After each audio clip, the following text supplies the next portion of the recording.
বাহ, হরিণটা তো বেশ স্বাস্থ্যবান মনে হচ্ছে। আজকে খুব ভালো ভোজন হবে। যাই, ছানাদেরকে গিয়ে ডেকে নিয়ে আসি। এই বলে বাঘটি মৃত হরিণকে সেখানে রেখেই ছানাদেরকে নিয়ে আসতে যায়।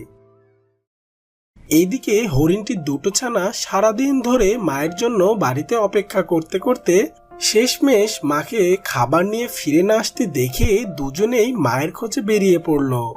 কিছু দূর গিয়েই তারা দেখতে পায় ঝোপের কাছে একটা হরিণ মরে পড়ে আছে। এই দেখে হরিণ ছানা দুটি মৃত হরিণের কাছে যায় আর গিয়ে দেখে মৃত হরিণটি তাদের মা। এই দেখে হরিণ ছানা দুটো কান্নায় ভেঙে পড়ে। ওঠো না, আমাদের যে ভীষণ ক্ষুধা পেয়েছে। মা, বাড়ি চলো, আমরা আর কোনোদিন তোমার